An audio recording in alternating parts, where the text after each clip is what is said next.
शुरू अल्लाह के नाम से जो बड़ा मेहरबान और निहायत रहम वाला है। नाज़रीन, आज से एक नया सिलसिला शुरू करने जा रहा हूँ पॉडकास्ट का, और इसमें हम कोशिश करेंगे कि जितने भी सियासी और समाजी शख्सियात हैं, नामवर शख्सियात हैं, उनके हम इंटरव्यूज़ यानी पॉडकास्ट करें। और हमारा पॉडकास्ट थोड़ा-सा हटकर होगा। हम कोशिश करेंगे कि ज़्यादा पॉलिटिक्स के ऊपर बात ना करें, हम उस शख्सियत के बारे में बात करें, वो क्या सोचते हैं, कैसे उन्होंने उस प्रोफ़ेशन का आगाज़ किया, और फिर पाकिस्तान की तरक्की, पाकिस्तान की मुआशी और पाकिस्तान में सियासी इस्तेहकाम, इस पर भी हम थोड़ी-सी बात करेंगे। लेकिन हमारा जो फ़ोकस होगा वो उस पर्सनैलिटी के हवाले से होगा, उन पहलुओं को देखना होगा या देखेंगे हम जिनके बारे में आप जानना चाहते हैं या जिनके बारे में पहले रिपोर्ट नहीं हुई। और आज मैं पाकिस्तान नहीं बल्कि एशिया के सबसे बड़े डिजिटल न्यूज़ कंटेंट बनाने वाले सहाफ़ी इमरान रियाज खान साहब के साथ मौजूद हूँ। इनसे हम बात करेंगे जर्नलिज्म के हवाले से, इनसे कुछ सीखने की कोशिश करेंगे, और इनकी ज़ाती ज़िंदगी के हवाले से जो है कुछ सवाल हैं वो हम करेंगे। इसमें अगर सर आप कोई क्वेश्चन समझें कि ये इसका आंसर नहीं, तो वो आप उसका आंसर नहीं दे सकते, लेकिन हमारी कोशिश होगी कि हम ये बताएं कि इमरान रियाज कौन है। अस्सलाम वालेकुम सर। वालेकुम अस्सलाम, बहुत शुक्रिया। सिर्फ एक गुजारिश है कि पाकिस्तान में लोग मुझे सुनते हैं, लोगों का बहुत शुक्रिया। जो आपका क्लेम है वो बहुत बड़ा है। हमारे यहाँ पे एशिया में बहुत सारे मुल्क हैं, और मैं बहुत सारे लोगों का फैन भी हूँ जो काम करते हैं यहाँ पे, इवन पाकिस्तान में, इंडिया में, आसपास के दीगर कंट्रीज में। तो लोग कंटेंट प्रोड्यूसर्स बहुत ज्यादा हैं, न्यूज़ पे भी काम करते हैं, एंटरटेनमेंट पे करते हैं, साइंस पे करते हैं, एजुकेशन पे करते हैं। तो मैं I am one of them. बहुत नीचे छोटे लेवल पे हूँ। लोग बहुत अच्छा काम भी करते हैं, तो वो थोड़ा सा मुझे लगा कि ज्यादा हो गया थोड़ा। And thank you for your introduction sir, thank you very much. Imran भाई, इमरान रियाज खान कौन है? मैं आपके सामने आम आदमी जैसे सारे पाकिस्तानी है, वैसे एक मैं भी हूँ। बेशुमार मेरी तरह के लोग आपको सड़कों पे मिल जाते हैं, बाजारों में मिल जाते हैं, ग्राउंडों में मेरी तरह के क्रिकेट खेलते हुए, कभी किसी क्लब में बॉक्सिंग खेलते हुए आपसे आपको मिल जाते हैं। कॉलेज और यूनिवर्सिटी में पढ़ते हुए कभी वहां से बंक करते हुए भी आपको मिल जाते हैं। आपको मेरी तरह के लोग जो है वो कभी मस्जिद में मिल जाते हैं, कभी आपको किसी बाजार में मिल जाते हैं, कभी किसी दोस्तों की महफिल में मिल जाते हैं, कभी बसंत की रातों में छत पे गुड़ियां उड़ाते हुए मिल जाते हैं। यानी मैं बिल्कुल वैसा एक आम आदमी हूँ जैसा एक लाहौर में पल के बड़ा होने वाला आम आदमी होता है, ग्राउंडों में, छतों पे, गलियों में। और स्पेशली जो मैं सबसे ज्यादा चीज मैंने अपनी जिंदगी में जिसको बहुत एंजॉय किया वो थड़े है। यानी वो कहते हैं ना थड़े बाज होना, ये इसका मजा ही नहीं पता उनको, जो कभी थड़े पे ना बैठा हो उसको पता ही नहीं है कि थड़ा क्या होता है। बिल्कुल। तो एक्चुअली जो हमारे अंदरून शहर के थड़े है ना, उनका अपना एक कलर है, उनका अपना एक इंजॉयमेंट है। तो वो वही लोग समझते हैं जब किसी ने उस बड़े मंजे पे या थड़े पे बैठ के गपशप देखी हो या लगाई हो। तो हमारी जो शहर की महफिलें हैं, दिन की, रात की, शाम की, वो सारी अलग अलग है। एक्टिविटीज है वो भी थोड़ी अलग है। तो मैं उन लाखों नौजवानों में से एक बंदा मैं भी था। अब तो नौजवान उस तरह नहीं हूं, लेकिन मेरे जैसे आपको बेशुमार मिल जाएंगे। मैं कॉमन आदमी हूँ, आम आदमी हूँ। मेरे ख्याल में शायद लोग मुझे बर्दाश्त भी इसलिए कर लेते हैं सोशल मीडिया पे कि मैं उनके जैसा हूँ, आम आदमी हूँ। जैसे वो दिखते हैं वैसे ही मैं हूँ। शायद जैसे वो सोचते हैं उससे मिलता जुलता ही मैं सोचता हूँ। शायद जो वो करना चाहते हैं वही शायद मैं करना चाहता हूँ। मेरी और उनकी ख्वाहिशात भी शायद मिलती हैं। तो ये छोटी छोटी चीजें हैं जिनकी वजह से यानी मुझे ये ऐसा लगता है। मैंने कई दफा अपने आप से पूछा कि बाद औक़ात मुझे लोग ज्यादा क्यों सुन रहे होते हैं, सोचता हूँ मैं कभी, तो मुझे लगता है कि शायद मैं उनके जैसा हूँ। हम एक जैसे हैं तो हम एक दूसरे को बर्दाश्त कर लेते हैं। इमरान भाई, मैं अगर अपने आप को देखूं तो मेरा स्टार्ट मैंने हिफ्ज़ किया, फिर उसके बाद मैं स्कूल में चला गया, फिर साइंस की तालीम हासिल मेरे वालिदा चाहते थे, फिर उसके बाद वहाँ से नाकामी हुई, फिर मैं कॉमर्स में चला गया। मैं अच्छा अकाउंटेंट नहीं बन सका, वहाँ से मुझे महसूस हुआ कि मुझे जो है वो जर्नलिज्म में जाना चाहिए, तो फिर मैं जर्नलिज्म में आ गया। आपकी क्या जर्नलिज्म में आने की क्या कहानी है, कि एक्सीडेंटली आए या फिर आपने सोचा हुआ था कि मैंने यही काम या इसी शोबे को जो है वो अपनाना है? यार सोचा तो हुआ था कि कोई ऐसा काम करना है जिससे लोग मुझे याद रखेंगे, ये सिर्फ सोचा हुआ था। ये नहीं, मजाक में चले बात कर लेते हैं, लेकिन मेरे जो दोस्त हैं स्कूल के वो मुझे भी कभी मिलते हैं तो कहते हैं यार तू ठीक कहता था। मैं उन्हें छेड़ता होता था कि यार मेरे ऑटोग्राफ ले लो, मैं तुम्हें नहीं मिलूंगा। ऐसे ही मजाक में मैं उन्हें छेड़ता था। क्लास फेलो है और नहीं मिलूंगा क्या मतलब है, वो अभी भी आते हैं, जब मर्जी मिलते हैं मुझे, और जहां मर्जी बाजार में देख लेते हैं, यहां से पकड़ते हैं। मैं तो उनके लिए वही हूँ और मैं सबके लिए वही हूँ।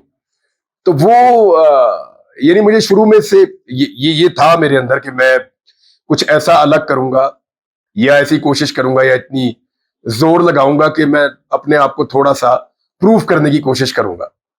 नौकरियां तो बेशुमार की हैं मैंने, कारोबार करने की कोशिश की है वो नहीं हुआ, बाहर जाने की कोशिश की वो नहीं हुआ, पाकिस्तान में कभी तालीम छोड़ दी फिर दोबारा तालीम शुरू कर दी वो नहीं हुआ, एक दफा तालीम छोड़ के फैक्ट्री में नौकरी कर ली वो नहीं हुआ, वापस एजुकेशन में आ गया।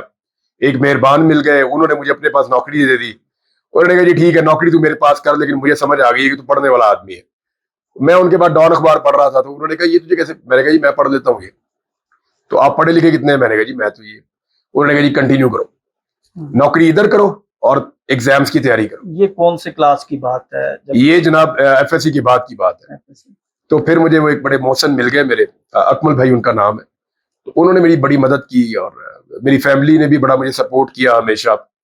एक दौर में बच्चों को बहुत ट्यूशन में पढ़ाता था, बड़े पैसे इकट्ठे हुए थे उसमें। तो मैं जरा मेरा पढ़ाने का तरीका भी थोड़ा अलग था, तो वो जो बच्चे पास नहीं होते थे मैं उनको चैलेंज के तौर पे लेता था, वो पास हो जाते थे। अच्छा।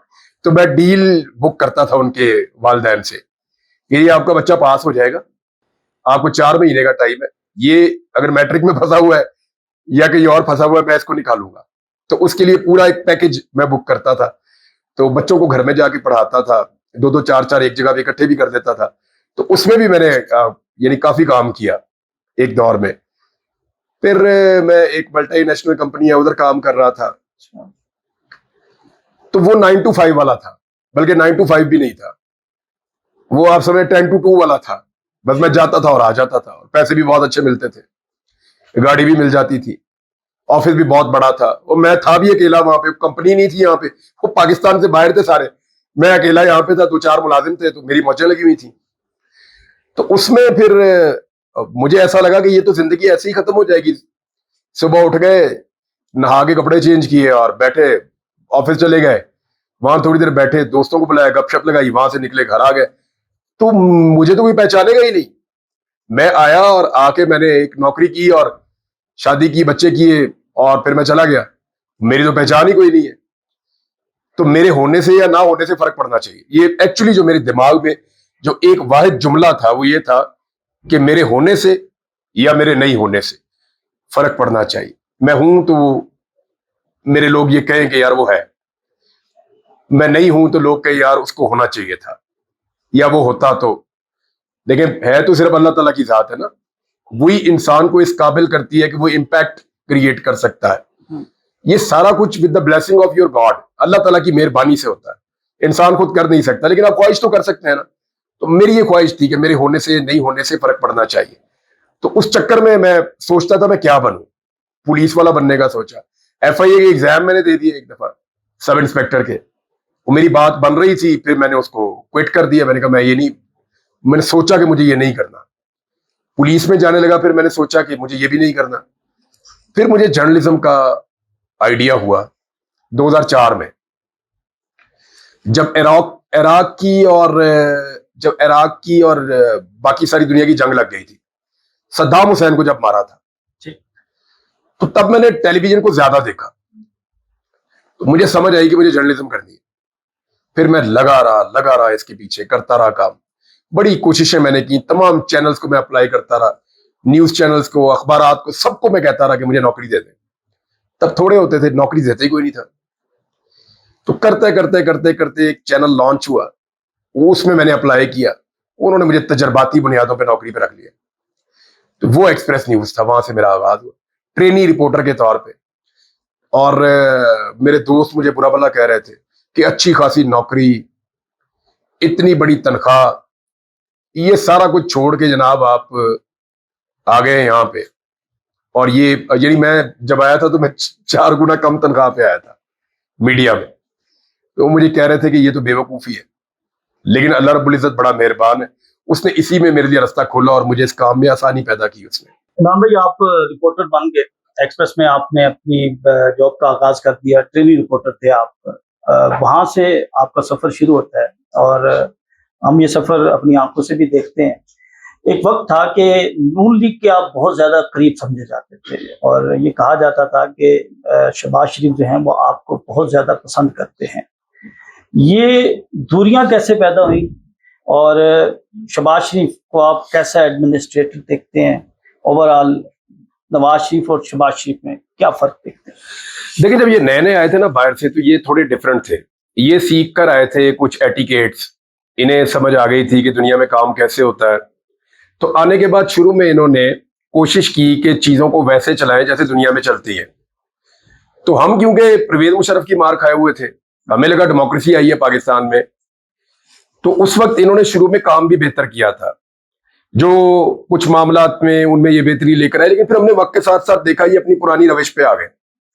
ये पुलिस को कंट्रोल करना शुरू हो गए, ये ब्यूरोक्रेसी को कंट्रोल करना शुरू हो गए, ये मीडिया को कंट्रोल करना शुरू हो गए, ये चीजों के ऊपर जो है वो जोर जबरदस्ती करना शुरू हो गए। अब सारे तो काबू नहीं आते ना। तो उस वक्त जब ये बेहतर रवैयों के साथ आए थे और मुझे ये लगता था कि शायद ये कुछ सीख कर आए हैं, एक लंबी जिला वतनी ने इन्हें कुछ सिखाया और ये दुनिया के उन मुल्कों में रहे हैं जहां डेमोक्रेसी है, जहां पे रूल ऑफ लॉ है, तो शायद इन्होंने सीखा। लेकिन थोड़े ही अरसे के बाद इक्तदार ने इनकी हालत दोबारा बिगाड़ दी, या ये ठीक हुए नहीं थे, इन्होंने एक लिबादा ओढ़ा हुआ था। और एक वक्त था जब हम सवाल करते थे तो ये खंदा पेशानी से सुन भी लेते थे। फिर उसके बाद इन्होंने तेवरी चढ़ाना शुरू की। फिर हमारे कुछ सहाफियों ने इनकी हालत खराब कर दी, यानी वो इनके लिए इतना रूम क्रिएट कर देते थे सहाफी कि वो इनसे पूछकर सवाल करते थे। ये जनाब पर्चियां देते थे कि इसके ऊपर आप सवाल करें।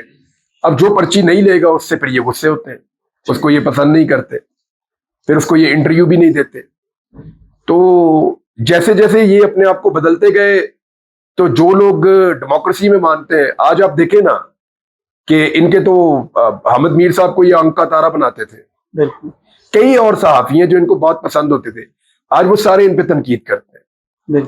वो तमाम सहाफी ये कहते हैं कि इनका कुछ नहीं बिगड़ सकता, ये खानदानी सियासत जो थी पहले दिन से आज भी ये वही है। इनका जो है, इनकी जबिल्लत तब्दील नहीं, इनकी तबीयत जो है, जो ये थे, इनकी नेचर नहीं बदल सकती, ये वैसे के वैसे ही है। इन्हें कोई ट्रेन नहीं कर सकता, जो बाप था वही बेटे थे, वही आगे बच्चे हैं, तो ये एक ही तरह के हैं। ये अपने आप को नहीं बदल सके। थोड़े अरसे के लिए इन्होंने किया और उसमें हमें बड़ी खुशगवार हैरत हुई कि शायद ये ठीक हो गए, लेकिन फिर नहीं हुए। और देखिए, किसी का पसंदीदा होना तो ये तो ऐसे है ना कि कल मेरा मौकिफ जो है वो परवेज मुशर्रफ साहब के दौर में पॉलिटिकल पार्टियों को पसंद आता था, फिर जब पीपल्स पार्टी का दौर आया तो पीएमएलएन को बहुत पसंद आता था, फिर जब पीएमएलएन का दौर आया तो फिर पीपल्स पार्टी को बहुत पसंद आता था, फिर जब पीटीआई का दौर आया तो कभी उन्हें पसंद आता था, कभी नहीं आता था। उस्मान बुज़दार साहब को मैं जहर लगता था। फिर अब जब पीडीएम की हुकूमत आई तो मैं इनको पीडीएम को पसंद नहीं आता। एक दौर में जो एस्टेब्लिशमेंट है उन्हें लगता था कि यार इससे बेहतर जर्नलिस्ट ही कोई नहीं है, और आज उन्हें लगता है, और उस दौर में हमें भी यही लगता था कि एस्टेब्लिशमेंट शायद सारे फैसले पाकिस्तान के मफाद में करती है। ये गलत फहमी थी हमें कि एस्टेब्लिशमेंट जब भी फैसला करती है तो वो सिर्फ अपने मुल्क का मफाद सामने रखती है। हमें वक्त के साथ साथ ये समझ आई नहीं, शख्सी मफादात भी होते हैं, इनफरादी मफादात भी होते हैं, तो जाती मफादात और फायदे भी होते हैं। तो जब ये बात समझ आई तो कुछ हमें समझ आई, कुछ एस्टेब्लिशमेंट को समझ आई, और जब वो समझते थे कि ये सबसे बेहतर लोग हैं तो अब उन्हें लगता है ये सबसे बुरे लोग हैं। तो ये सहाफी के साथ ये होता रहता है। अगर देखें आप, स्टिक हो जाए एक चीज के साथ कि कल मुझे लगा कि शहबाज शरीफ का मौकिफ ठीक है और मैं सारी जिंदगी जबरदस्ती उसके साथ खड़ा रहूं, चाहे वो गलत करें या सही करें, तो फिर भाई मैंने कुछ नहीं सीखा। और अगर मुझे कल लगा कि एस्टेब्लिशमेंट का ये मौकिफ ठीक है और मैं फिर उनके साथ चिपक ही जाऊं कि जनाब ये हमेशा ही ठीक है, तो भाई वो कोई खुदा तो नहीं है ना। वो कभी ठीक होंगे, कभी गलत होंगे। तो मेरा कभी उनके साथ इत्तेफाक होगा, कभी इख्तलाफ होगा। तो जब आप सीखते हैं, या आप रूल ऑफ लॉ होता है जिस मुल्क में, आजादी सारी राय होती है, सोच की एक आजादी होती है, और जो मुल्क इन चीजों में तरक्की कर रहे होते हैं कि वहां पे सोच पनप रही होती है, इंसानों के ख्यालात जो है वो कैद में नहीं रखे जाते, तो वहां पे ये इख्तलाफात होते हैं। कभी आपकी कोई चीज पसंद है तो ठीक है, नहीं है तो नहीं है। इतनी इंडिपेंडेंस तो होनी चाहिए। तो आप क्या समझते हैं कि मीडिया के हवाले से कौन सी पॉलिटिकल पार्टी है जो कि बर्दाश्त करती है तनकीद को, और तनकीद के उसमें तनकीद को ज़ाती इंतकाम का निशाना नहीं बनाती? हम ये देखते हैं कि मुख्तलिफ मौक़ों में, मुख्तलिफ अदवार में सहाफ़ियों को इसलिए तनकीद ज़ाती इंतकाम का निशाना बनाया गया, इसलिए नौकरियों से फ़ारिग करवाया गया या किया गया, वो क्योंकि उस पार्टी के नैरेटिव को सपोर्ट नहीं करते थे, या उनके करप्शन या उनके केसेस या उनके मामलात के हवाले से फ्री एंड फेयर रिपोर्टिंग करते थे। देखिए, अनफॉर्चुनेटली पाकिस्तान में आइडियल सिचुएशन नहीं है, तो कोई भी जमात ऐसी नहीं है। जो पार्टी सबसे ज्यादा इन्फ्लुएंस करती है मीडिया को, आपके पास ऑडियो भी, पैगामात भी हैं, आपके पास सारी चीजें आप जानते हैं कि क्या, वो PMLN है, जो पूरी तरह मीडिया को कंट्रोल करना चाहती है। मुस्लिम लीग काफ का भी यही था। मुस्लिम लीग काफ जरा प्यार से कंट्रोल करना चाहती है, वो जरा फंडिंग करके कंट्रोल करना चाहती है, जाती फायदे देकर कंट्रोल करना चाहती है, खाने, लंच, डिनर्स ये करके कंट्रोल करना चाहती है। काफ लीग का स्टाइल ये था। नून लीग का स्टाइल डंडा सोटा पर्चे, फिर लालच, सारी चीजें मिक्स करके, लेकिन वो हर हाल में करना चाहते हैं। पीपल्स पार्टी जो है वो उसने एक लिबादा तो ओढ़ा हुआ है जमहूरियत का, लेकिन जितने सहाफी कत्ल होते हैं कराची में और सिंध में, और जितनी मुश्किल जर्नलिज्म सिंध में है उतनी कहीं भी नहीं है। आप सिंध में किसी जर्नलिस्ट को कहें ना कि वहां की इंटीरियर सिंध की करप्शन निकाले, उसके बाद उसको वहां रहने की जगह नहीं मिलेगी। ये वहां पे सूरत हाल है। उसको कोई ना कोई ऐसे हादसा उसके साथ हो जाएगा कि पता ही नहीं चलेगा बेचारा गया किधर। तो पीपल्स पार्टी बिल्कुल डेमोक्रेटिक नहीं है। हमारे ऊपर जो सबसे पहले मुकदमात हुए, मेरे पे, अरशद शरीफ पे और साबिर शाकिर भाई वगैरह पे, वो सबसे पहले सिंध में हुए थे। बिल्कुल, सबसे पहले हमारे ऊपर मुकदमा सिंध में हुए थे। तो वो पीपल्स पार्टी लिबादा जरूर ओढ़ती है, लेकिन सहाफियों की बहुत बड़ी दुश्मन है वो जमात भी। पाकिस्तान तहरीक इंसाफ में भी कोई इतनी टॉलरेंस नहीं है। वो भी अगर कोई उनके खिलाफ बात हो जाए तो वो भी गुस्से में आ जाते हैं। हाँ, लेकिन ये है कि अगर आप कंपेयर करें तो इनसे वो बेहतर है। लेकिन जो सबसे मैं देखिए बदकिस्मती है, मुझे ये कहना पड़ रहा है कि ये जो इस वक्त हुकूमत में जमाते हैं ना, इनसे बेहतर परवेज मुशर्रफ की हुकूमत थी मीडिया के मामले में। मीडिया के मामले में ये मीडिया के तमाम लोग कहते हैं कि हमें इंडिपेंडेंस मीडिया को जो मिली वो परवेज मुशर्रफ के दौर में मिली। इसकी वजह ये हमें परवेज मुशर्रफ के दौर में उसका क्लाउन बना के टीवी पे चलाते थे। बिल्कुल, परवेज मुशर्रफ के दौर में उसकी नकलें हम टीवी पे उतारते थे। बिल्कुल होती। परवेज मुशर्रफ के दौर में हम खुल के आप मुझे बताएं ना, आज के आर्मी चीफ आसिम मुनीर साहब है, इनका क्लाउन बना के टीवी पे चला सकता है कोई? इनकी नकल उतार सकता है कोई? परवेज मुशर्रफ के दौर में ये होता था। बिल्कुल, उन्होंने ये अलाउ किया कि आप ये करें। तो मैं, क्योंकि वो आर्मी चीफ थे, ये चले सदर पे आ रहे, परवेज मुशर्रफ सदर थे, आज जरदारी साहब सदर है। जो परवेज मुशर्रफ के दौर में परवेज मुशर्रफ के साथ किया गया, आज जरदारी साहब के साथ कर सकता है कोई मीडिया पे? तो देखे ना, जो इस दौर में हो रहा है, ऐसी सफोकेशन तो हमने कभी नहीं देखी ना। मैंने आपको परवेज मुशर्रफ के दौर से कंपैरिजन दिया, लेकिन अब जो डेमोक्रेटिक अदवार है उनके साथ भी आप देख लें, सहाफियों के प्रोग्राम बंद हो जाना, उन्हें नौकरी से निकालने की कोशिश करना या उनके ऊपर एक दबाव डालना, ये अलग चीज है। मेरे ऊपर PMLN ने दहशतगर्दी का पर्चा भी दिया हुआ है, माजी में पहले भी दिया हुआ है इन्होंने, वो नई बात नहीं है। मैं जानता हूं ये ऐसे करते हैं, लेकिन इस लेवल पे सारा निजाम चला गया कि यार सहाफियों को उठा के अगवा करना शुरू कर दिया। वो ओन खोसा एंटरटेनर है, वो शऊर बांटता है एक आदमी, मुद्दे बदन आदमी, उसको उठा के गायब कर दिया, अगवा कर दिया उसको। फिर वो जब बाहर आया तो उसके जैसे 1000 आपको नजर आते हैं। जो उसने किया वो सारा पाकिस्तान कर रहा है। उसका जो पैगाम था खामोश, पूरा पाकिस्तान। अहमद फरहाद साहब के साथ क्या किया गया? अच्छा मुझे आप ये बताएं, एक शायर को उठा के बंद कर दिया, वो बाहर आया, क्या बदला उसमें? आपको कोई बदलाव नजर आया अहमद फरहाद में? मुझे तो ऐसा लगता है कि शायद वो पहले से ज्यादा लीथल है। उसको इस बात की तकलीफ भी है, रंज भी है जो उसके साथ हुआ। तो ये चीजें नफरत पैदा करती हैं, लेकिन इस मर्तबा सफोकेशन ज्यादा है, घुटन ज्यादा है, और सहाफियों के साथ जुल्म भी ज्यादा हुआ, मीडिया के साथ भी बहुत जुल्म हुआ। अब बोल टीवी के साथ जो किया गया, जिस तरह शुएब शेख से छीना गया वो, और जिन हालात का उन पूरी फैमिली ने सामना किया। देखिए, आप किसी से आपका इख्तलाफ हो सकता है, कोई बंदे पे पॉजिटिव नेगेटिव हर चीज होती है, लेकिन यार कोई लॉ ऑफ द लैंड भी कोई चीज होती है, रूल ऑफ लॉ या कानून की हुक्मरानी कोई चीज होती है। भाई आपका पॉइंट ऑफ व्यू पसंद नहीं है, आपका जीना ही हराम कर देना, आपको जिंदा रहने का हक ही नहीं है। अब ये चीजें मीडिया ने पहले नहीं देखी थी, जो अब देखी है, जो ब्रूटैलिटी अब देखी है। अच्छा होता पता है क्या है, जब भी जुल्म एक लेवल से आगे जाता है ना, तो रिएक्शन भी एक लेवल से आगे ही जाता है। बिल्कुल, ये दोनों एक दूसरे के लिए, एक दूसरे पे डिपेंड करते हैं। बिल्कुल। जैसे ही आप जुल्म का लेवल बढ़ाते हैं तो रिएक्शन का लेवल भी बढ़ता है। नहीं बढ़ सकता वक्ती तौर पे, वो दबा रहता है, लेकिन वो अंदर ही अंदर पलता रहता है। जब उसे मौका मिलता है तो वो उस सत्ता को आगे छूता जरूर है। ये होता है और ये हमेशा होता है। तो जब भी आप कभी कोई एक्शन करने लगे तो आपके दिमाग में होना चाहिए कि इसका रिवर्स एक्शन होता है एक, और वो होता ही है। चाहे वो आप वक्ती तौर पे उसको रोक ले, आज नहीं होगा तो कल हो जाएगा। आज क्या पाकिस्तान के लोग रियासत पाकिस्तान के बारे में, इदारों के बारे में, हुकूमत के बारे में पॉजिटिव है, या वो ये समझते हैं ये उनकी हुकूमत है, या वो ये समझते हैं कि रियासत उनके हुकूक अदा कर रही है? मेरे ख्याल में जितने गिले आज है पाकिस्तानियों को, उतने गिले इससे पहले कभी नहीं थे।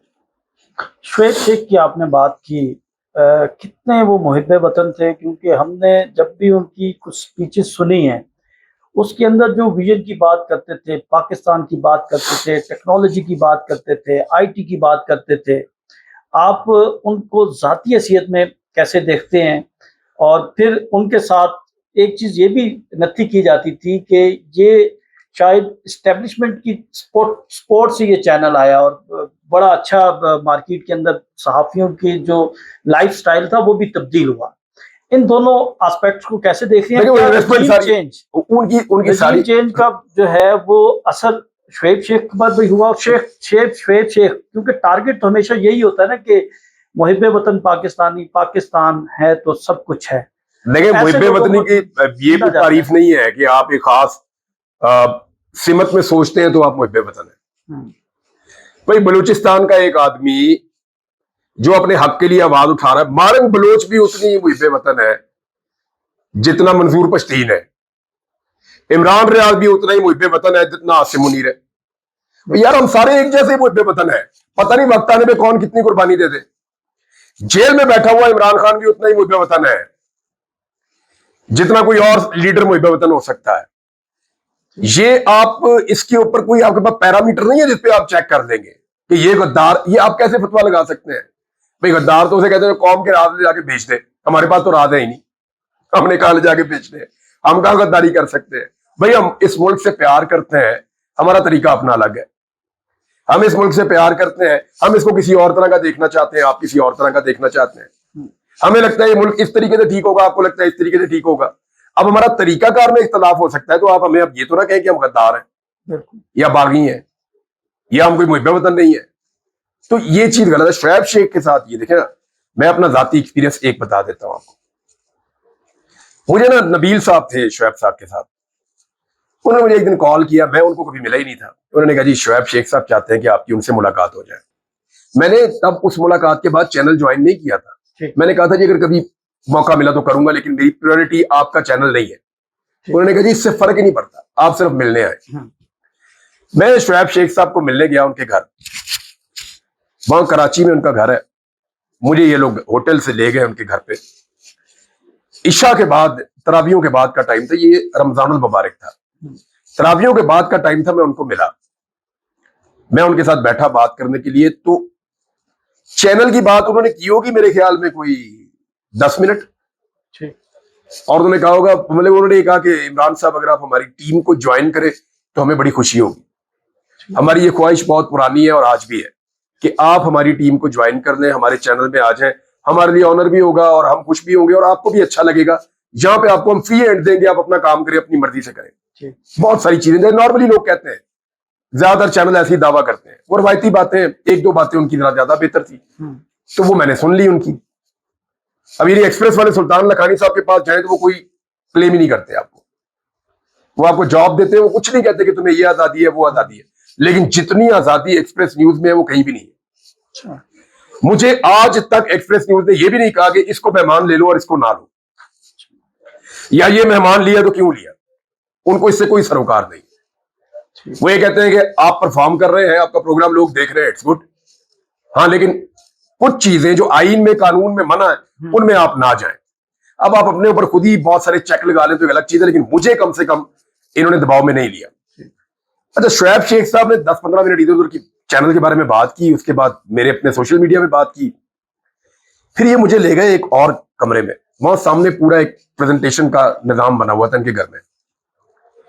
यार, वो आदमी अगले कई घंटों तक, जब तक कि सुबह सहरी का वक्त नहीं हो गया, वो पाकिस्तान के बारे में क्या करना चाहता है वो यही बता रहा था कि एजुकेशन पे मैंने ये करना है, ये मेरा ख्वाब है, ये मेरी प्रेजेंटेशन है, हमारे इतने बच्चे स्कूल से बाहर है, इनको हम ऐसे स्कूलों में लाएंगे, लेकिन ये पैसा कहां से आएगा ये मैं बंदोबस्त कर रहा हूं, इसके लिए मैंने क्या करना है, ये सारे प्रोजेक्ट है और ये इस तरीके से पैसा जनरेट होगा, इस तरीके से स्कूलों में ऑटो पे जाएगा, इस तरीके से एजुकेशन बढ़ेगी, हम नए उस्ताद की ट्रेनिंग कैसे करेंगे, एजुकेशन का लेवल ऊपर कैसे लेकर जाएंगे, ये वो कर रहा था। हेल्थ के ऊपर उसकी पूरी अलग ब्रीफिंग थी। फिर वो इंडस्ट्री के बारे में, आईटी के बारे में उन्होंने मुझे कई घंटों तक एक के बाद एक प्रेजेंटेशन दिखाई और वो प्रैक्टिकल आदमी, वो काम कर रहे थे चीजों के ऊपर, शुएब शेख साहब। लेकिन आप देखें आपने उसके साथ किया क्या, सिर्फ इसलिए कि उसका पॉइंट ऑफ व्यू अलग था। वो ये मानता था कि ये रजीम चेंज, मैं इसलिए रजीम चेंज कह रहा हूं कि फजल रहमान साहब ने अब कह दिया कि जनरल फैज ने और जनरल बाजवा ने हमें बुलाया था और बुलाकर सारी पार्टियों को कहा था कि इमरान खान के खिलाफ तहरीक एतमाद लाके इसको फारिग कर दो। तो अब तो गवाही आ गई ना, पर्चा देना था जाके दे दो, फजल रहमान साहब होते थे अंदर कर दो उन्होंने। अब उनके कहने पे मैं ये बता रहा हूं आपको कि रजीम चेंज होने के बाद वो उन लोगों में से एक थे शुएब शेख जिनको ये तब्दीली हजम ही नहीं हुई। तो यार ये कैसे हो गया, वो ईमानदार आदमी है, उसको उतार के नीचे फेंक दिया जाती लड़ाई के चक्कर में, और ये सारे बेईमान इकट्ठे करके इनकी हुकूमत बना दी है। उनको वो हजम नहीं हो आम आदमी की तरह। तो जैसे आम आदमी को मार पड़ी, वर्कर्स को मार पड़ी, सबको मार पड़ी, तो ऐसा लगता था बड़े मछलियों को या मगरमच्छों को मारनी पड़ेगी, लेकिन मारने वाले बहुत तगड़े थे, उन्होंने सबको मारा।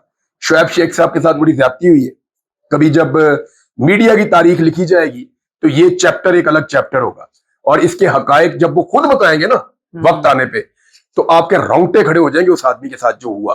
देखिए आप इख्तलाफ कर सकते हैं कि उनका कमाने का तरीका, उनकी एग्जैक्ट के ऊपर लोग इल्जाम लगाते हैं, बाकी चीजें वो सब अलग है, उसको छोड़ दें आप। उनके पास भी अपनी सुनाने के लिए बड़ी लंबी कहानी है। कहानी तो मलिक रियाज साहब के पास भी अपनी बड़ी लंबी है कि मैं इस निजाम में आगे बढ़ने के लिए मैंने क्या कुछ नहीं किया, और एक्चुअली ये निजाम किसने बिगाड़ा और कौन मेरे से पैसे खाता था। उनके पास भी पूरी कहानी है कि यार मैं तो कारोबार करता था, ये मुंह फाड़ते थे, मैं पैसे देता था। यही कहा ना उन्होंने सलीम साहब के प्रोग्राम में कि भाई तू कारोबार कितना कहते 10 रुपए का इस मुल्क से कारोबार करो तो तुम्हें पता चलेगा कितने महकमे आपको पड़ जाते हैं। अभी एक दोस्त है, उन्होंने मुल्तान में एक छोटा सा रेस्टोरेंट बनाया, तो रेस्टोरेंट बना के उसके बाद चंद दिन के बाद वो मुझे मिले आके, वो देसी खाने पकाते हैं और ठीक चल भी गया। उन्होंने कहा ठीक 1.5 हफ्ते के बाद हमारे पास भाईजान रसीदें पहुंचना शुरू हो गई, ये फलां महकमा जी इतने पैसे पहुंचा दे, नहीं तो ये वाला नोटिस आ जाएगा, ये फलां। कहता है हमें तो पहली दफा पता चला कि इतने महकमे हैं जिनको पैसे देने पड़ते हैं। तो मैंने कहा क्यों दे रहे हैं, कहते जी उसके बाद कमिश्नर साहब की टीम आ गई, उन्होंने आगे कहा जी ये बिल्कुल सामने यहां पे आप मरियम नवाज की फोटो वाला वो लगाएंगे, रोटी इतने की है। उन्होंने कहा जी हमें इसकी शक्ल पसंद नहीं है सर, रोटी हम उतने की दे देते हैं। उसने 20,000 रुपए का चालान कर दिया। उसने कहा जी रोटी चाहे तुम 15 रुपए की दो, फोटो इधर लगाओ, रोटी 20 रुपए की दो, फोटो यहां पे लगाओ। उन्होंने कहा सर हम तंदूर ही, कहता है हमें इतनी जिद हुई कि हमने तंदूर उठा के होटल की बैक साइड में शिफ्ट करवा दिया, उधर लगा दी, फोटो के आगे देख लो क्या लगी। यानी ये निजाम इस तरह काम करता है। ये मैं आपको एक मिसाल दे रहा हूं। तो शुएब शेख साहब के साथ भी यही हुआ। अच्छा भजन, आपने शुएब शेख की बात की क्योंकि आपने एक्सप्रेस से शुरू किया, आपका चाइल्ड बेबी थे आप, और फिर उस इदारे ने आपको ट्रेनी से रिपोर्टर से फिर आप एंकर बने, और एंकर मुझे याद है कि तकरीबन 1 साल आपने बड़ा टफ गुजारा, उसके बाद फिर आप वायरल होना शुरू हो गए। वो वक्त कैसा था, और ख़ास तौर पर जो एक्सप्रेस ने आपको इत्मीनान दिया, उसमें कौन सी ऐसी शख्सियत है जिसने आपको हमेशा जो है वो कहा कि नहीं इमरान यू डू इट, आप कर सकते? यार ज्यादा लोग हैं, एक आदमी का रूल नहीं है। मैं आपको ये बताता हूँ कि सबसे पहले सुल्तान लखानी साहब है, उनको ये पता है कि जो आदमी जो काम कर सकता है वो दे देते हैं। वो उम्र नहीं देखते, वो जात पात नहीं देखते, वो अमीर गरीब नहीं देखते। सुल्तान लखानी साहब सिर्फ टैलेंट देखते हैं। उन्होंने मुझे एक ही सवाल किया, एंजॉय कर रहे हो अपना काम? वो ये कभी नहीं पूछते कि काम में मुश्किल क्या आसानी है, वो कहते हैं अगर आप अपना काम एंजॉय कर रहे हैं तो की बेटा। रिपोर्टर से एंकर करते जाए वो स्टोरी। मैं सर जब रिपोर्टर था तो मैंने 5 साल तो मैं रिपोर्टिंग ही करता रहा, और उन 5 सालों में 5-6 सालों में मेरी सिर्फ 3 छुट्टियां मेरी शादी की थी। अच्छा। मैं अपनी मेहंदी वाले दिन ऑफिस में ड्यूटी करके गया था। अच्छा। मैं ईद पे छुट्टी इसलिए नहीं करता था कि जो दूसरे शहरों से आए हुए हैं वो अपने घर चले जाएं ईद मनाने के लिए। बिल्कुल। मैं किसी ईद पे छुट्टी नहीं करता था, ना छोटी ईद पे ना बड़ी ईद पे। ऑफिस जाता था मैं, मेरी कोई छुट्टी नहीं है। और मेरी जो एवरेज ड्यूरेशन निकलती थी काम करने की, मेरे रिपोर्टर लड़ते थे मेरे से, महीने के बाद वो 14 से 15 घंटे निकलती थी। नहीं, 8 से 9 नहीं, 14 से 15 घंटे निकलती एटलीस्ट। 16-18 घंटे में नॉर्मल काम करता था। और मेरी 24 घंटे मेरी तरफ से ये ऑफर होती थी मेरे चैनल को कि जब मर्जी मुझे कॉल करें, जहां मर्जी भेजने में चला जाऊंगा। तो एक रोल जो है ना वो मोहम्मद इलियास साहब का बहुत बड़ा है। मेरे ब्यूरो चीफ थे, उन्होंने बहुत सपोर्ट किया। उन्होंने मुझे मुश्किल जगहों पे भेजा, हर मुश्किल के लिए उन्होंने मुझे ट्रेन किया, जाओ इधर देखो कोई नहीं, और कॉन्फिडेंस देते थे।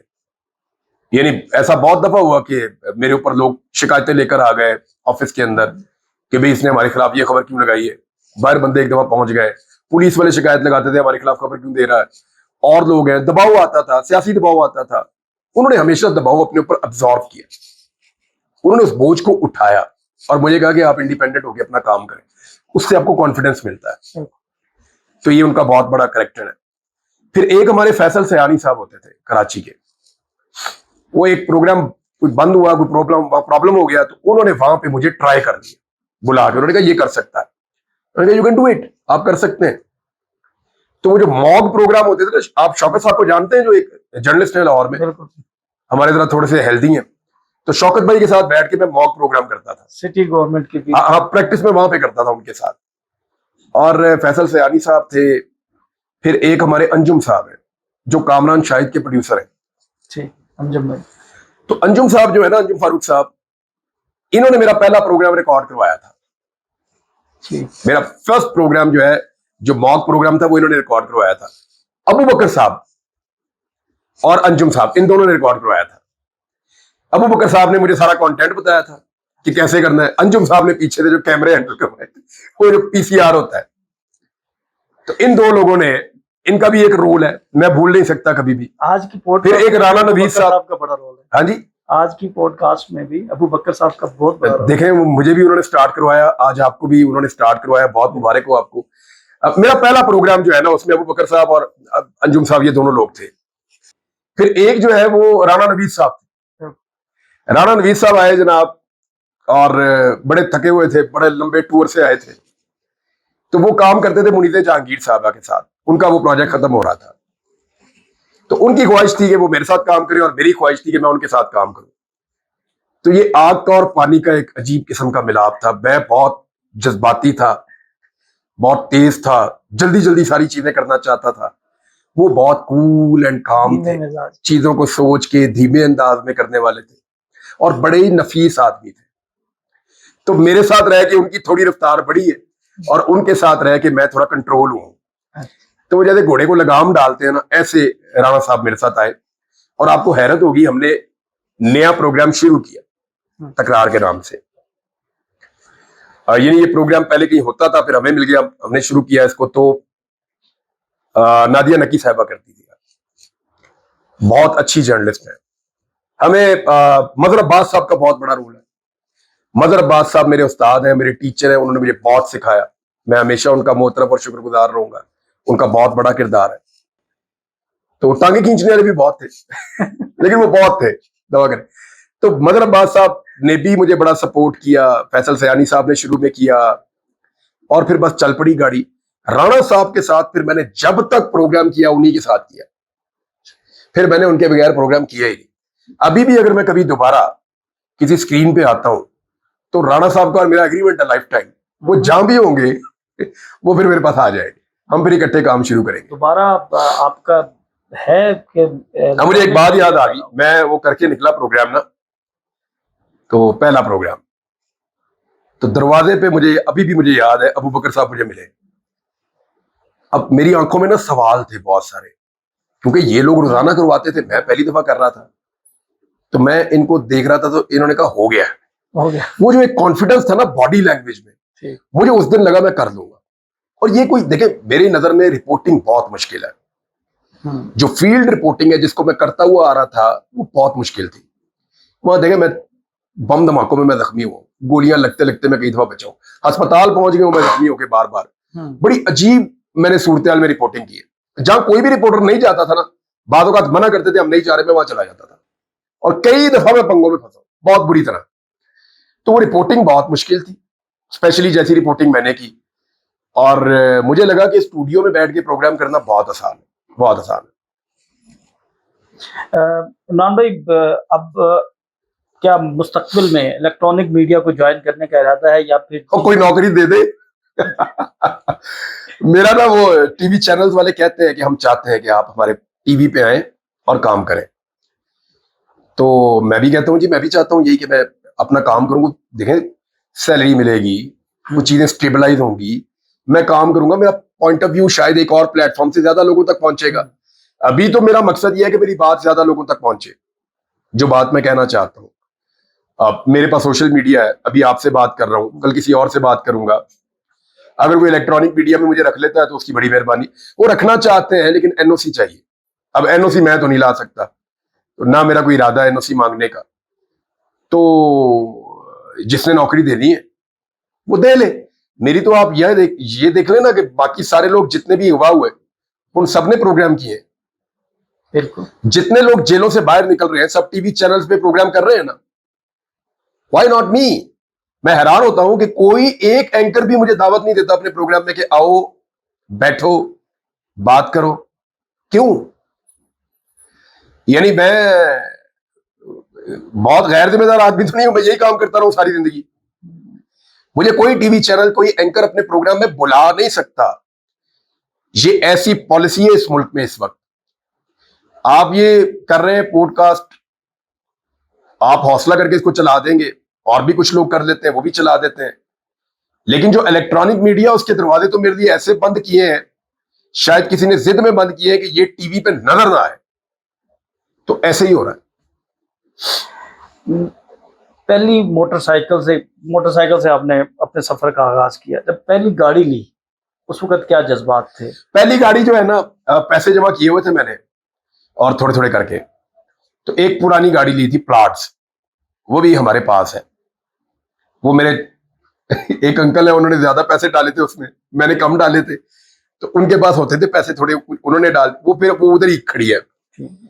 फिर एक और गाड़ी जो है वो मैंने ली किस्तों पे इस्लामिक बैंक से, सिटी, वो भी मेरे पास है। फिर थोड़े अरसे बाद तनख्वाह बढ़ी, तो क्योंकि हमारे चैनल की पॉलिसी थी, उन्होंने एक गाड़ी मुझे फिर ऑफर कर दी। जब उसकी किस्तें पूरी हुई तो फिर हमने ले ली सिविक। तो बड़ा मजा आया। सिविक की भी 3 साल में किस्तें पूरी हो गई, तो फिर हमने ले ली किस्तों पे डबल केबन वीगो, रेवो ले लिया।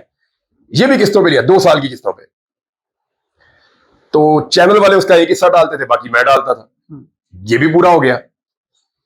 उसके बाद आ गया सोशल मीडिया, तो इनकम और बढ़ गई मेरी। घर बनाना था, अल्लाह ताला ने वो भी घर भी दे दिया। तो उसमें फिर मैंने एक गाड़ी और ली, ये जो मैं अभी चलाता हूं गाड़ी, इसका नाम क्या है? ये फॉर्च्यूनर। हाँ, ये गाड़ी। फिर मैंने ये गाड़ी ले ली। तो वो मैंने क्यों ली, वो बड़े मजे की बात है। मुझे ना समर टीवी में नौकरी मिली, उन्होंने मुझे ऐसी गाड़ी दे दी, ये फॉर्च्यूनर। तो उसमें ना मेरे सारे बच्चे और फैमिली सारे इकट्ठे हम आ जाते थे। हम बड़े खुश कि अब हम पूरे एक ही गाड़ी में आ जाते हैं। मेरे माशाल्लाह 2 बेटे बेटियां हैं, 2 बेटे हैं 2 बेटियां, तो वो हम आ जाते थे गाड़ियों में बड़े खुश खुश। तो उसमें उन्होंने मुझे नौकरी से निकाल दिया। जब ये रिजीम चेंज हुआ ना, तो अलीम खान साहब ने क्योंकि साइड बदल ली, तो मुझे उन्होंने कहा, तो मैंने कहा जी मैं तो जो हूं मैं वही हूं। आपने मुझे गारंटी दी थी मैं अपनी मर्जी से काम करूंगा, तो मैं तो अपनी मर्जी से करूंगा। उन्हें मैं सूट नहीं किया, उन्होंने मुझे चैनल से निकाल दिया। मैंने वो गाड़ी वापस भिजवा दी।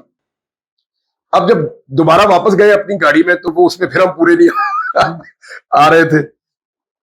तो फिर मैंने सोचा कि अब मैं गाड़ी बुक करूंगा, इतने महीने लगेंगे, फिर गाड़ी मिलेगी। बाजार में ढूंढता हूं सेकंड हैंड, तो उतने पैसे नहीं है इकट्ठे कि मैं अभी ये करूं। तो फिर मैं सोच रहा था, फिर थोड़ी पेमेंट आई मेरी, तनख्वाह भी मेरी पेंडिंग थी, वो भी मिल गई, पैसे भी आ गए। तो मैंने कहा मैं कोशिश करता हूं। तो हुआ ये कि एक कोई मेहरबान था इसमें, ये टोटा वालों में, उसने कहा इमरान भाई मुझे पता चला है आपकी गाड़ी चली गई। खुद ही मैं उनका नाम नहीं लूंगा, वो भाई है, वो बड़े अच्छे इंसान है। उन्होंने खुद ही उन्होंने मुझे एक गाड़ी जनाब ऑफर कर दी। टोयोटा और की मार्केटिंग इसके करती है आपसे। इसके ऊपर बड़ी वो इसका बड़ा ओन था गाड़ी का। बिल्कुल बिल्कुल। मुझे कोई ओन नहीं देना पड़ा, मुझे कोई अच्छा। वेट भी नहीं करना पड़ा। वो अच्छा। गाड़ी जो खड़ी हुई थी तीसरे दिन उन्होंने मुझे वो गाड़ी दे दी। किस्मत की बात है। और यानी वो मेरे पास आ गई, वरना मेरा कभी कोई इरादा ही नहीं था गाड़ी ये बदलने का, लेने का। तो वो मेरे पास आ गई। अच्छा सर, टोयोटा की तो आपने अच्छी खासी मार्केटिंग करती है, तो आप अपने उस मेहरबान दोस्त का नाम नहीं ले रहे, इसकी क्या वजह? मैं वजह बताता हूँ। देखिए, सच ही बोलना चाहिए बंदे को। अभी इस वक्त जो बंदा भी मेरे साथ अच्छाई करेगा उसके साथ अच्छा नहीं होगा। ठीक। और अगर कोई अच्छाई करेगा तो मैं तो बिल्कुल नहीं बताऊंगा इसने की है मेरे साथ अच्छाई, मैं उसका नाम लेकर उसको मुसीबत में डाल दूं। तो इसलिए टोयोटा कंपनी तो नहीं बंद करते ये। ठीक। तो वो मेरा दोस्त है, अल्लाह अच्छे दिन लाएगा, वो बताऊंगा कौन है। ठीक। सर, कौन सा जिंदगी का लम्हा जो है वो आप समझते हैं कि सबसे ज्यादा आपके लिए जो है वो खुशी का था? मेरी बेटी पैदा हुई थी। अच्छा। मेरी बेटी पैदा हुई थी, मैं बता ही नहीं सकता। मैं यानी वो, अच्छा, मैं तो हर टाइम ही खुश रहता हूँ, अल्लाह का बड़ा शुक्र है, हर वक्त मैं खुश रहता हूँ। जिंदगी में बेशुमार लम्हात हैं जिनमें बहुत खुशी मिलती है। मुझे बकरा ईद पे कुर्बानी करके बड़ी खुशी होती है। यानी मेरे जो फीलिंग बार बार मैं ले सकता हूँ खुशी की, वो मुझे बहुत, मैं जब रोजा रसूल पे जाता हूँ तो मुझे बहुत खुशी होती है। बहुत खुशी होती है जब मैं खाना काबा को देखता हूँ। यानी ये मेरा रिलीजियसली मुझे बड़ा मजा आता है। अच्छा, कभी हवा चल रही हो ना तेज, और बाहर कहीं सारे लोग इकट्ठे नमाज पढ़े, तो मुझे वो फीलिंग का बड़ा मजा आता है। ये सारे इकट्ठे किसी जगह पे हो और बाहर खुले में नमाज पढ़े और तेज हवा चल रही हो, तो उसका मैं बड़ा एंजॉय करता हूँ। उसका मौसम को मैं बहुत एंजॉय करता हूँ, मुझे बड़ी खुशी होती है। लेकिन जो चंद लम्हात जिनकी मुझे बहुत ज्यादा खुशी होती है ना, जब मैं छोटा था मेरे अब्बू चले जाते थे पाकिस्तान से बाहर काम करने के लिए, तो जब वो वापस आते थे वो मैं बहुत खुश होता था कि अब्बू वापस आए। कभी 1 साल बाद, कभी 6 महीने बाद, कभी ज्यादा टाइम लग जाता था, तो वो मुझे बहुत ज्यादा खुशी होती थी कि वापस आए। फिर रिजल्ट आता था। लेकिन जो सबसे बड़ी खुशी मुझे जिंदगी में मिली वो मेरी बड़ी बेटी पैदा हुई जब कायनात, तो मेरी ख्वाहिश थी कि अल्लाह ताला मुझे बेटी दे। तो मेरी बेटी पैदा हुई तो मुझे ऐसे लगा मेरे पांव जमीन पे लग ही नहीं रहे। मैं इतना खुश था, मैं भाग के मस्जिद में गया, मैंने जाके नवाफिल पढ़े, अल्लाह का शुक्र अदा किया। तो ये मेरे लिए बहुत बड़ी खुशी थी, बहुत बड़ी। थोड़ा सा हम इसी से पीछे चले जाते हैं। आपकी जो शादी है वो अरेंज है, लव है, और आपका जो जिंदगी का हमसफर है कैसा पाया? यार, वो मेरी अम्मी ने मेरी शादी करवाई है और ठीक करवाई है। ठीक करवाई। या आई एम हैप्पी, अल्लाह का शुक्र है, मैं खुश हूँ। और ये अल्लाह का बहुत शुक्र है। मैं यानी मेरी वालदा ने मेरे लिए कभी भी कोई गलत फैसला किया ही नहीं। मुझे हौसला दिया जिसने सबसे ज्यादा मेरी जिंदगी में, अब वो मेरी अम्मी है। जिसने मुझे सबक दिया सबसे ज्यादा जिंदगी में वो मेरे वालिद हैं। लेकिन मेरी अम्मी ने मुझे हौसला दिया जिंदगी में हमेशा। और मुझे ऐसा लगा कि सबसे मजबूत सहारा तो आपका बाप होता है, लेकिन माँ का कह देना बहुत होता है, या वो उनका ये कहना कि अल्लाह तेरा साथ देगा या मैं तेरे लिए दुआ करूंगी, ये बहुत बड़ी बात होती है। तो ये मुझे बड़ी सपोर्ट मिली। लेकिन मेरी अम्मी ने मेरी वाइफ पसंद की, मेरी शादी करवा दी। मैं तो उनको दुआएं देता हूँ, खुश हूं मैं, अल्लाह का शुक्र है।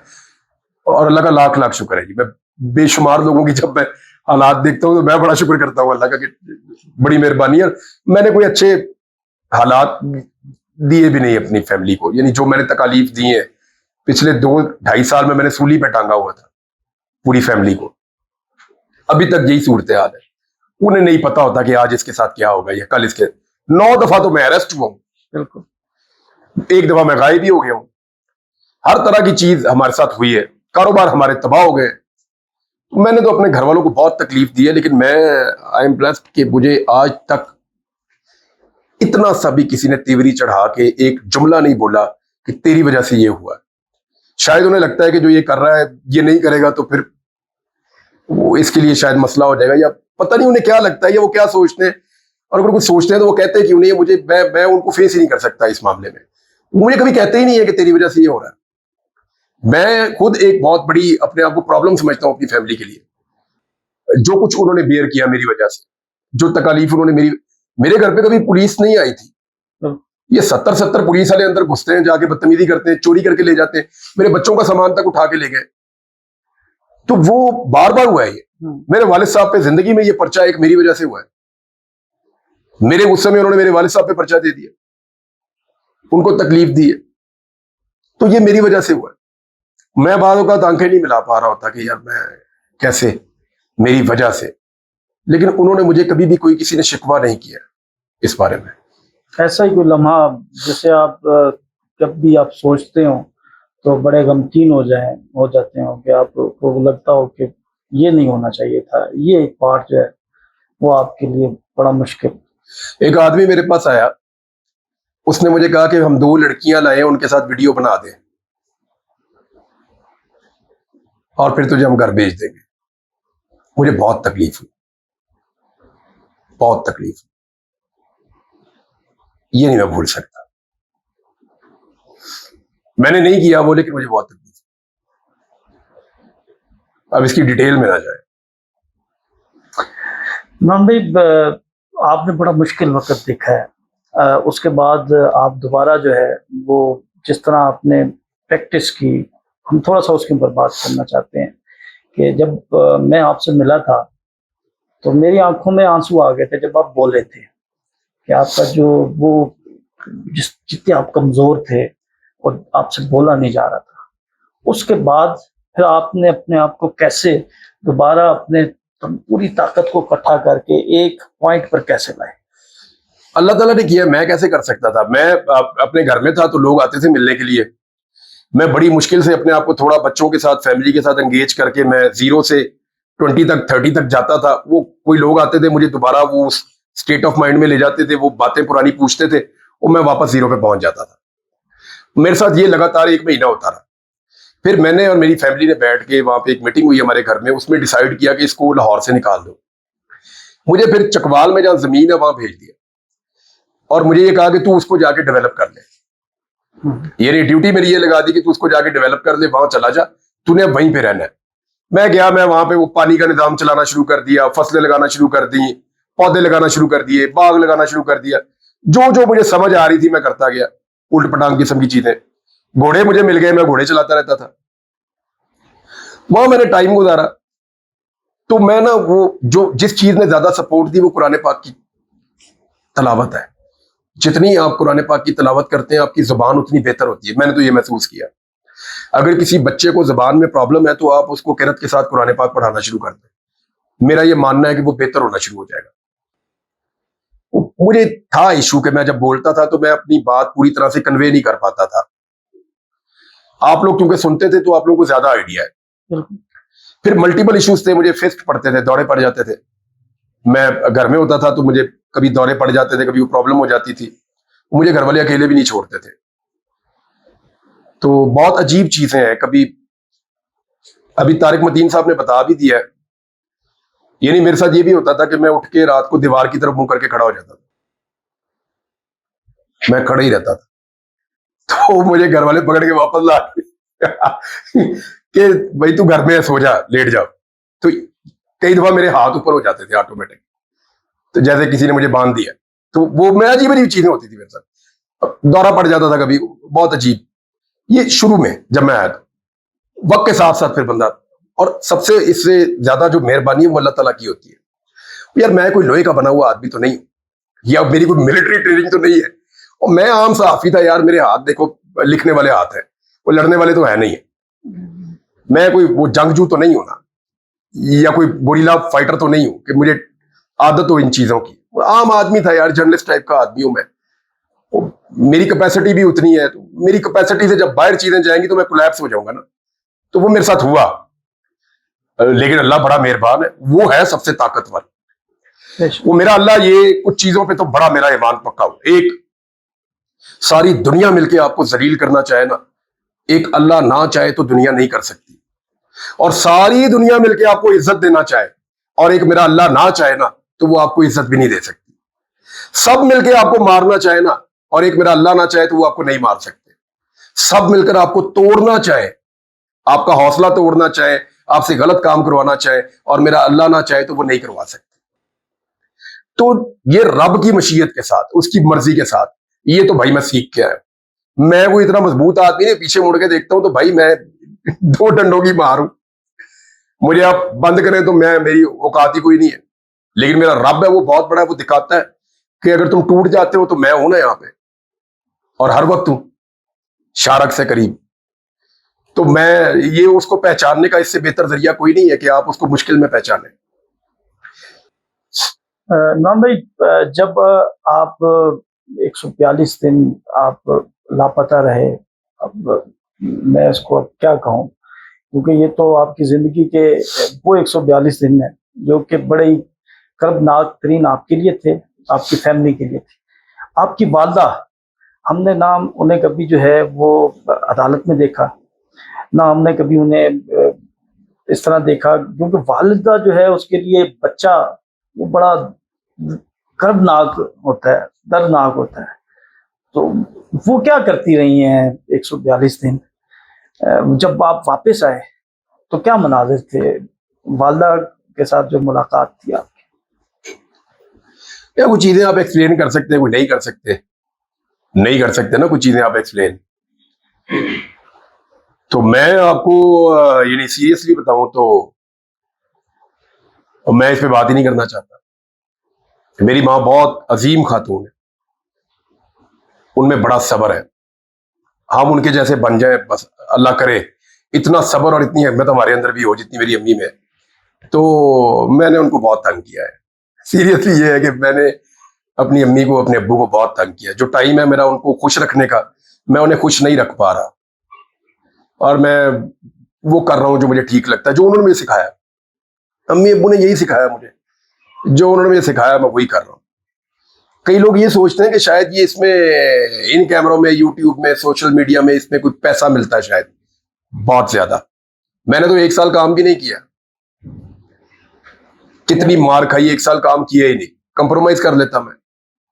ये मामला पैसे का था ही नहीं, ना आज है। इसमें आप पीनट कमाते हैं, इससे 10 गुना 20 गुना ज्यादा पैसा आप बाहर कमा सकते हैं कोई और काम करके। ये पैशन है, ये रिस्पॉन्सिबिलिटी है, इसको समझना पड़ेगा। जैसे बाकी सबकी रिस्पॉन्सिबिलिटी है ना, कोई बॉर्डर पे खड़ा हुआ अपनी रिस्पॉन्सिबिलिटी पूरी कर रहा है, जान हथेली पे उसने रखी हुई है। कोई नाके पे खड़ा होकर अपनी रिस्पॉन्सिबिलिटी पूरी कर रहा है, कोई दफ्तर में बैठ के पूरी कर रहा है, कोई खेलों के मैदान में। हर एक की अपनी जिम्मेदारी है। इसी तरह हमारी भी एक रिस्पॉन्सिबिलिटी है, ये जिम्मेदारी है, यानी इसका एक ये पैशन है एक मेरा, जर्नलिज्म। अब पैसे तो दुकानदार भी कमा लेते हैं, आप उधर 4 अपार्टमेंट बना के बेचे, आपको ज्यादा पैसे मिल जाते हैं। मेरे साथ जो मेरे दोस्त थे जो रियल एस्टेट के कारोबार में गए, वो मेरे बुरे वक्त में मुझे मिलने आए। उन्होंने कहा खान साहब पैसे चाहिए तो बताएं कितने चाहिए आपको, क्योंकि उनके पास मेरे से बहुत ज्यादा पैसा था। उन्होंने वो आसान रास्ता चूज कर लिया, वो पैसा बनाते के। मुझे इसका पैशन था, मैंने कहा मुझे ये करना है।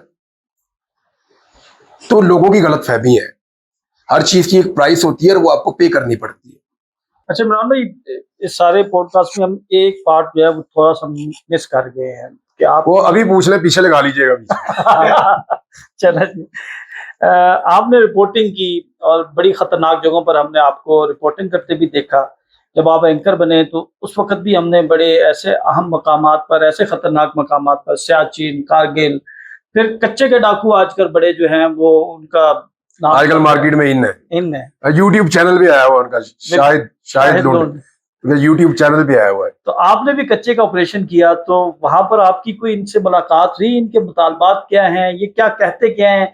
हम ये देखते हैं कि ये मसला जो है वो काफी सालों से चल रहा है। अच्छा, कच्चे का ना मैं आपको एक चीज बताता हूँ। कच्चे में आप नॉर्मली देखें, आपका ऑपरेशन होता है मौसम बहार के बाद अक्सर। बिल्कुल। असल में वो फसलें लेने जाते हैं लोग।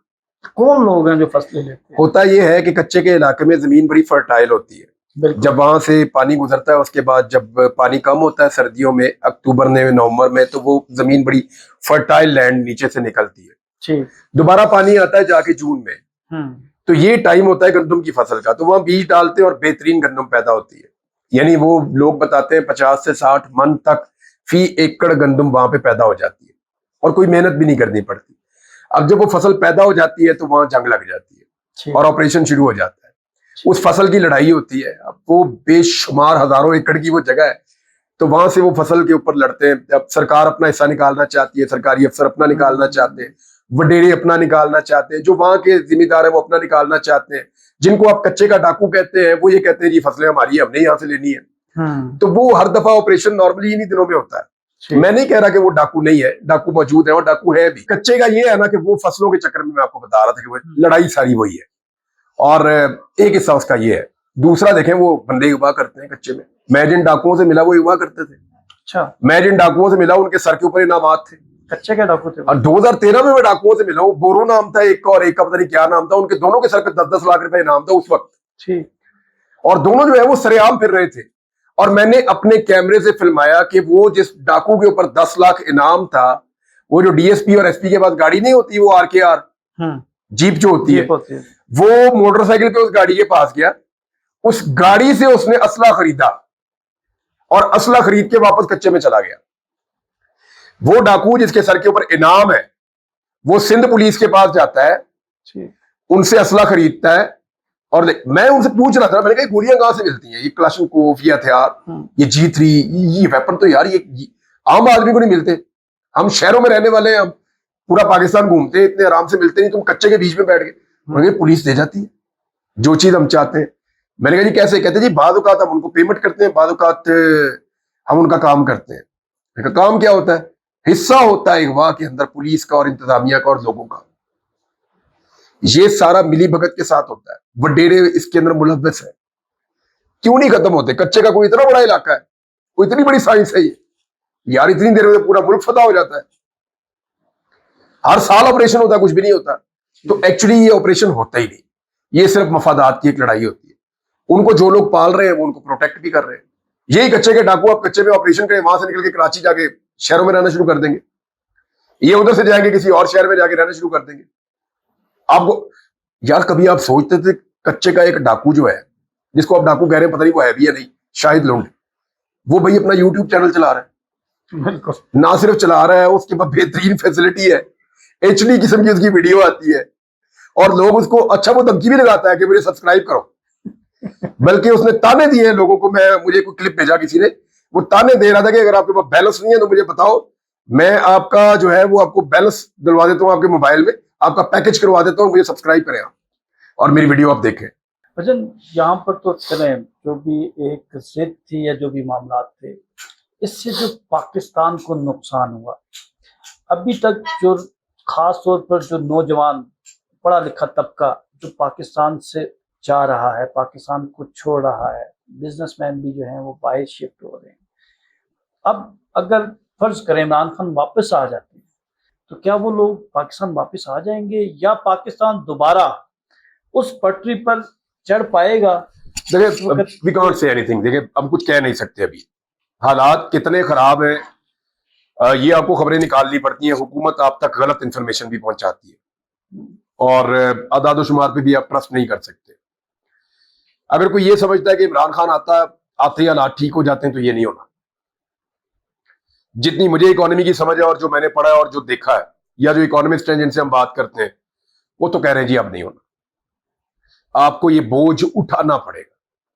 अब ये आपने कितना अरसा उठाना है डिपेंड करता है स्टेबिलिटी पे। अगर आज इस मुल्क में स्टेबिलिटी आती है तो आप आज के बाद 3 साल गिन रहे, 4 साल गिन रहे, हालात बेहतरी की तरफ चले जाएंगे। लेकिन यही स्टेबिलिटी अगर आज से 1 साल के बाद आती है तो फिर आप उन 4 सालों को 6 साल कर लें। आप और देर करते हैं तो उन 6 सालों को 10 साल कर लें। जितनी देर तक आप इस लूले लंगड़े सिस्टम को घसीटेंगे और इन नालायकों और नकम्मे लोगों को, जिनको लोगों ने वोट भी नहीं डाले, इनके जरिए से निजाम को चलाने की कोशिश करेंगे, उतना ज्यादा आपको रिकवरी में टाइम आपका बढ़ता जाएगा। बाद में आखिरी सवाल भजन, मेरे लिए वो बड़ा जज्बाती सवाल है, मैंने इसको ना आखिरी के लिए रखा। जब आप ये खत्म होने वाला है जी, अच्छा ठीक, तवील तरीन पॉडकास्ट है, हमने वैसे कितनी रिकॉर्डिंग की है? हमने लामहदूद की है, और अभी भी एक बैटरी बंद होने वाली है। अच्छा चलें।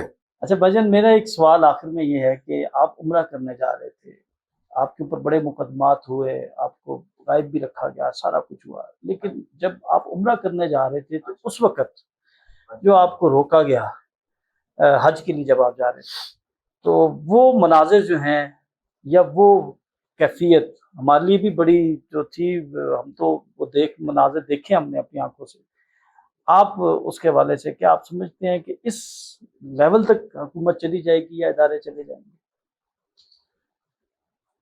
मुझे पुलिस स्टेशन में भी यही लगता था, ये मुझे अभी छोड़ेंगे एयरपोर्ट। मैं पुलिस को ये कह भी रहा था, मैंने कहा ये तुमने जो मजाक करना है कर लिया, मुझे तुम लोग अभी एयरपोर्ट छोड़ के आओगे और मैं हज करने जाऊंगा, मुझे लगता ही नहीं है कि तुम लोग ये कर सकते हो। वो रोना शुरू हो गए पुलिस वाले, मेरे घुटनों को भी हाथ लगाए उन्होंने।